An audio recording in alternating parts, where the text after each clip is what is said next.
Back at it again, and you know we got to check out Trump's town hall, right? We have to. Like, share, comment, hit that subscribe button if you are new. And let's dive in. Mr. President, we appreciate you making the trek. And before we begin, we want to offer our condolences to you and the former First Lady, Melania Trump, for the loss of her mother last night. Thank you very much. Great woman. Thank you very much. Appreciate it. We do want to note that today there was some breaking campaign news. Take a listen.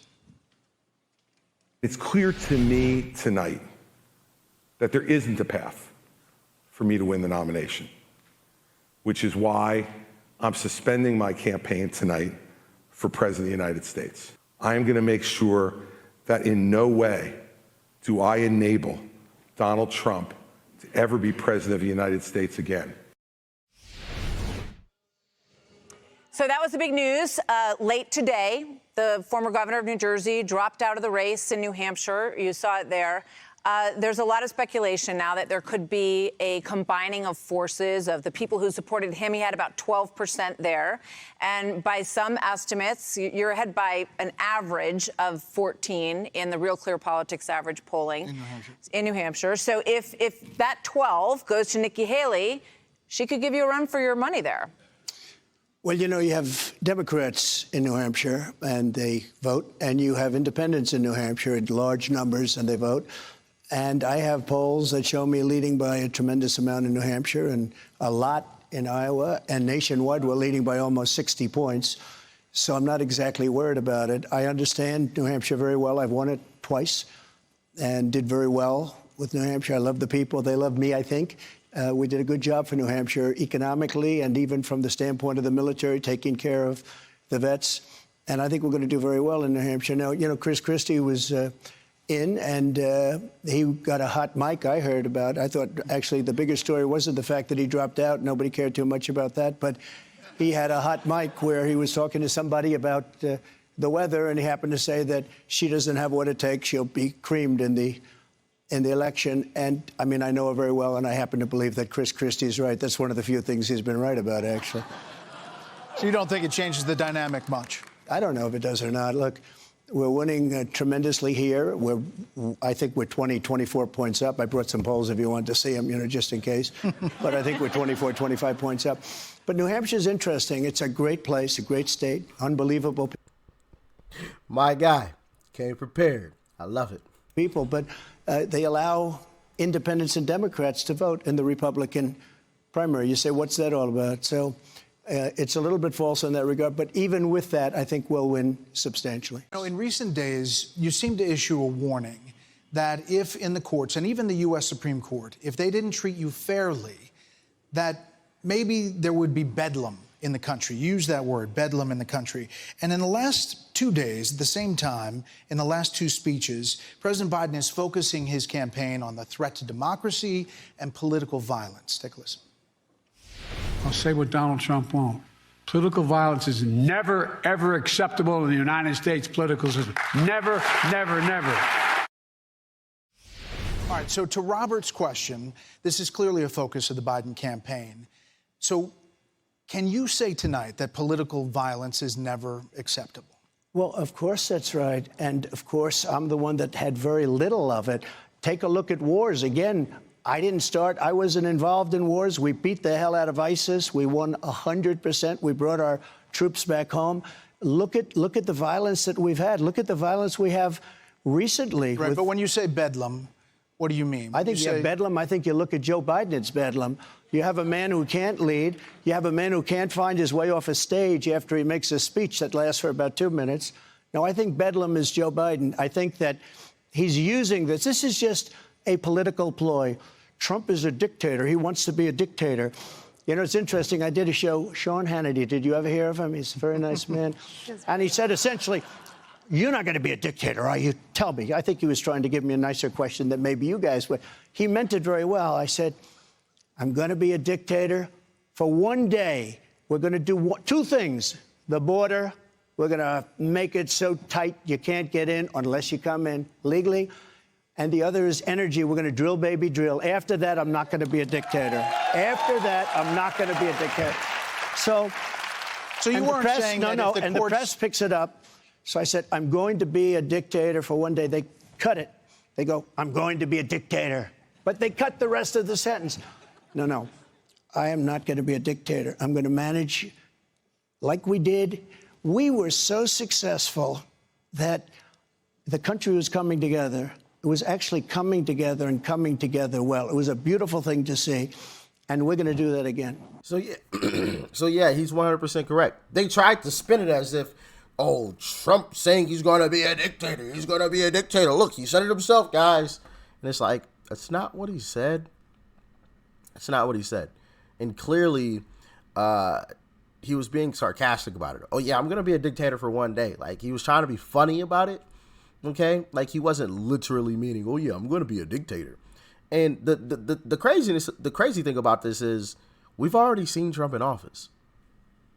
Like, if he wanted to be a dictator, he could have done it the first time, right? We've already seen him in office. But anyway, let's continue on. Do it through peace through strength. You know, I just saw something where I was the only president for 78 years. No war started with. Now I wiped out ISIS. You know, I did a thing that was, I won't go into names, I won't go into specifics, but we did a thing that nobody thought was possible. Did it very quickly. I withdrew from Syria. I withdrew from Iraq. I withdrew. They want to put people back. We're in countries that don't even want us. We're with countries that a lot of you never even heard the names of these countries. You know, there's a great leader, in my opinion, is very strong. Some people say it's terrible to say that, but he is. Viktor Orban, he's the Prime Minister of Hungary. And they asked him, what would you do? There are wars all over the world right now. He said, what I do is make sure the American people vote for Donald Trump for president, because when he was president, China feared him. I don't want to be feared, but he used the term. I'm not using the term. President Xi's a very tough cookie. But I think they did fear us. China feared him. Russia feared him. Everybody. I even got along with Kim Jong-un. You know, getting along with people with hundreds of nuclear weapons is not a bad thing. You know, they want to make it like a bad thing. It's a very good thing. But peace. That's facts. That's facts. Getting along with someone that could possibly wipe you off the face of this planet isn't a bad thing. It's not like you're kissing their behind or anything, like, but you making sure that there's like at least some level of mutual respect or some level of fear on their behalf of, hey, if I press this button, that old guy Trump over there, man, he's going to unleash hell on us. You know what I mean? So that's not a bad thing. Like, and I have seen clips of Democrats trying to make that sound like a bad thing. Oh, well, Trump's sucking up to Putin. Oh, my goodness. How dare he? Yeah, Putin bad, Putin bad. Blah, blah, blah, blah, blah. I'm like, so having some type of open dialogue and conversation with someone who could press a button and send all types of nukes our way is a bad thing?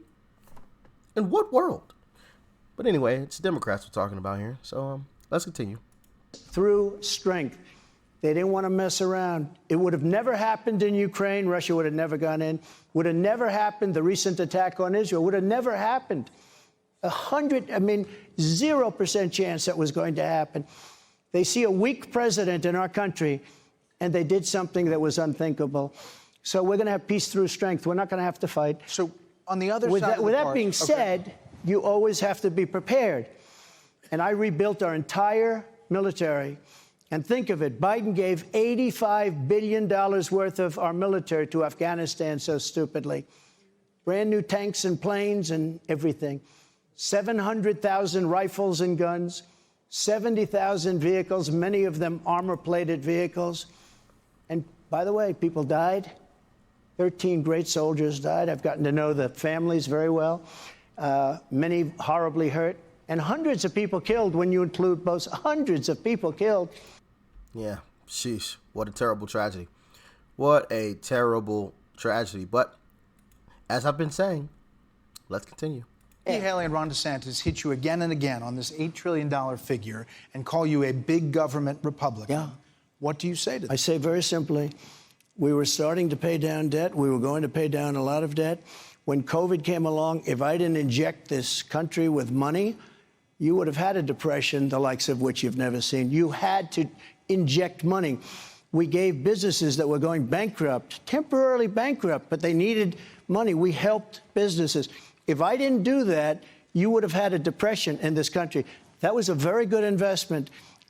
And now what they should be doing, instead of the kind of debt that they're building at record levels, they should be paying down their debt, and they ought to go into the energy business instead of this green new scam business that they're in. But what about the future? What about cutting spending? $34 trillion in debt. You know, let's look at what you would do in terms of getting that number down. What would you get rid of? We have a lot of cutting, but we also have a lot of income. We have more liquid gold under our feet, energy, oil and gas, than any other country in the world, more than Saudi Arabia, more than Russia. And when I came in, we were number 4. When I left, you know, not that long a period of time, 4 years, we were number 1 by a lot. And we were soon going to double up Saudi Arabia and Russia combined. And we were going to make a lot of money. We have a lot of potential income. DeSantis wants to cut Social Security and Medicare.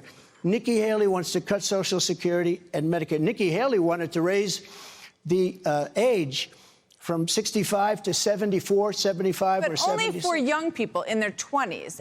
I mean, that's going to run out of money. That's what they say. That's what they say. So at some point, someone has to address it, right? That's what they say when it starts. They say only for young people. It's only for young people. And then it doesn't work for young people, and they end up getting up to people that are of the age where it matters. No good. Hey, Sean Hannity here. Yeah, that's absolutely insane. Raising the age to in your 70s. What's the average life expectancy these days? Isn't it in your 70s? Like, my goodness. So I've got like 4 years left to go, and oh well, here you go. Your last 4 years on this earth statistically, right? Here's your check now. You've worked your whole life. You got 4 more years. Go ahead and sit in your rocking chair while you collect this check. Like, what though?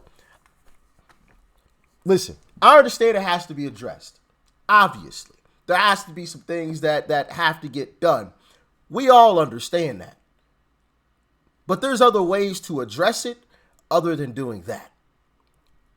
One way we could address it is, how about we stop sending so much money to other countries? Did anyone ever fucking think of that? Anyway, like, just what? Why are we so concerned with sending money to other places? And then when it comes to ourselves, we get the short end of we give ourselves the short end of the stick. I'm so sick of it. Anyway. So I have a lot of people that want to work with me. I have people calling just as I'm getting on the stage. I had a call from 2 of the very most important people in the military who want to come to work for me. Everybody wants to come to work for us. We're going to have no trouble. We had great people. We had a couple that were not great, stiffs, as I would call them. But that's true with anybody. But now I've gotten to know Washington. I've gotten to know the people. I know the best. I know the smart ones, the dumb ones, the weak ones, the strong ones. And I think you're going to see something like you've never seen before. And the people in this room know it. We did an amazing job. And hold on, before he continues there, I do want to say that is something that I said previously. Trump knows where all the bodies are hidden. Trump knows. He knows who's the snake, who isn't. They've all revealed themselves. And so I'm not really concerned with, you know, who he picks for VP. I mean, of course, I'm interested in learning who it is.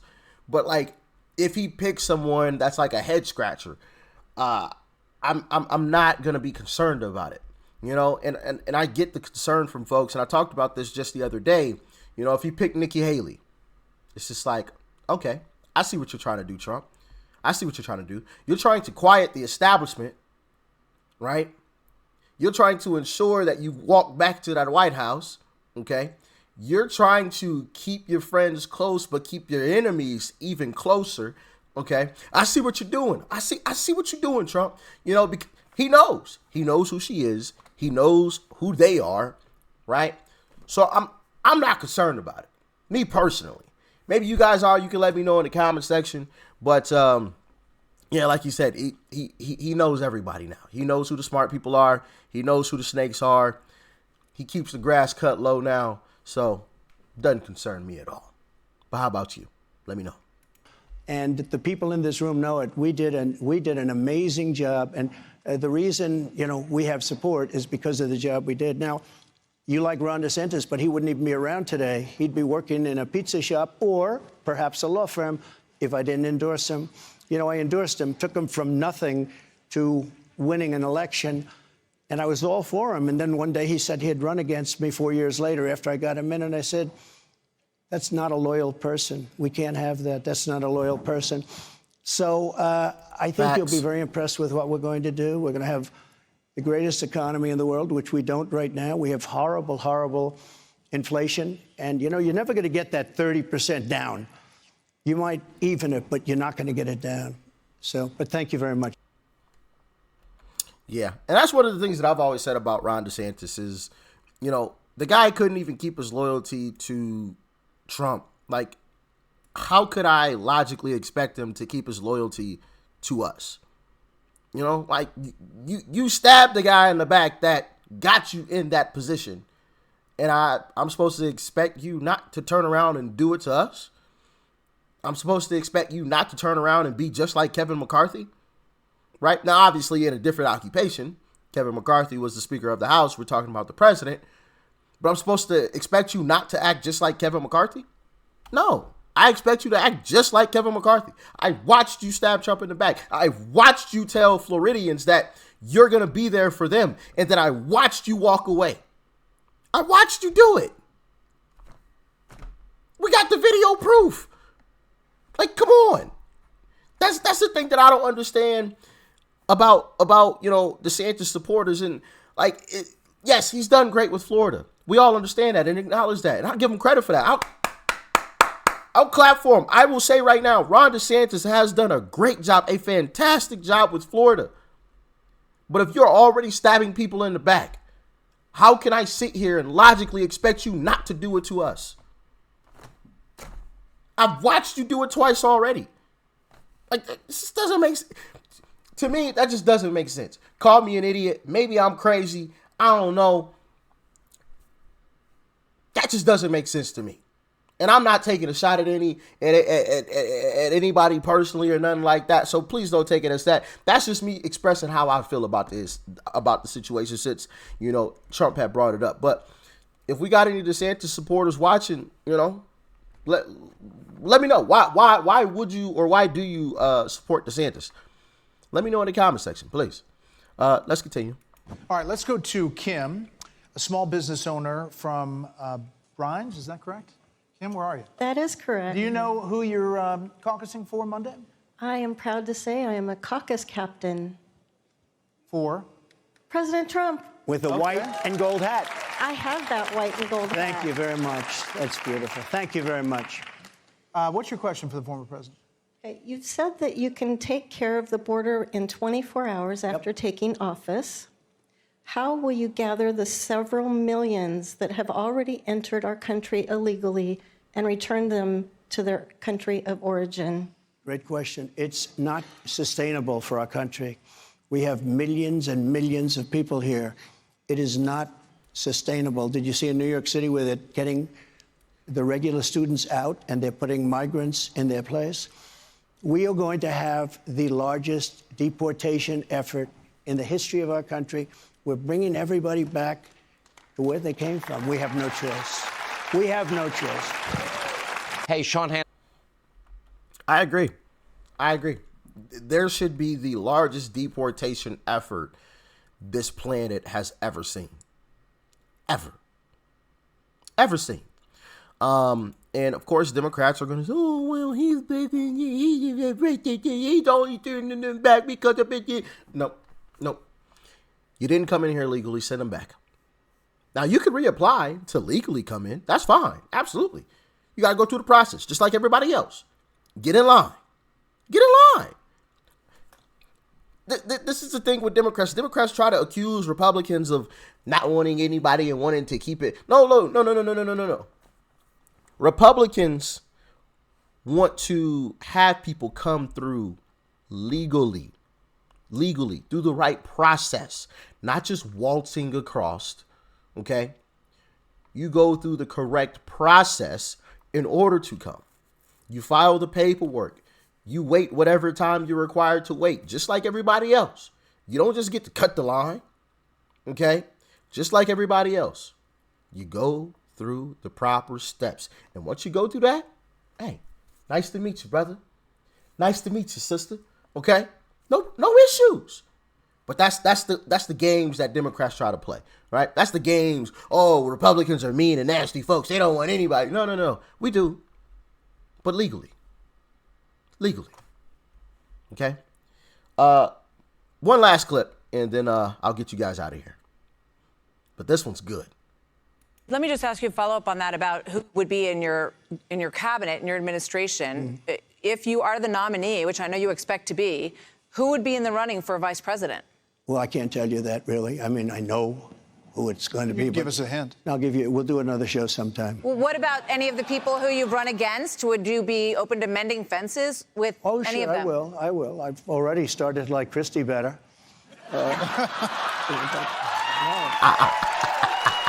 Christie for vice president?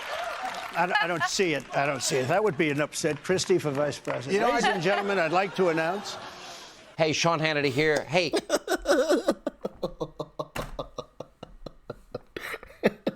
I've already started to mend some fences. I already like Chris Christie a lot more.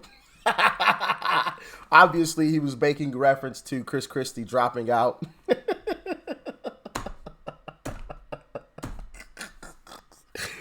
Oh, man. The guy is still funny. The guy is still hilarious. But he allegedly knows who it's going to be already. And he's keeping it secret. So, my last and final question to you all. Who's it going to be? I think it's either going to be Ben Carson or it's going to be, oh crap. What's her name? Why am I drawing a blank? Tulsi Gabbard. Yeah. I know some of y'all are like, wait, what? But that's the effect that I think he wants. I think he wants like a shock. Which Ben Carson is a little bit of a shock. Not crazy. But Tulsi Gabbard. Remember I said it right here. Ben Carson or Tulsi Gabbard. The former Democrat who switched to Republican, obviously. And I think I made a video on that a while back. And she's been speaking highly of Trump ever since, right? I've seen her everywhere speaking highly of Trump. Maybe I'll make a video on it one of these days. But she's been speaking real highly of Trump. A lot. Quite a lot. You know, and I've been paying attention because I've been seeing him. I haven't made like a whole video on it or anything, but I've been watching. So, yeah, who do y'all think? Let me know. Peace and love. I'm out.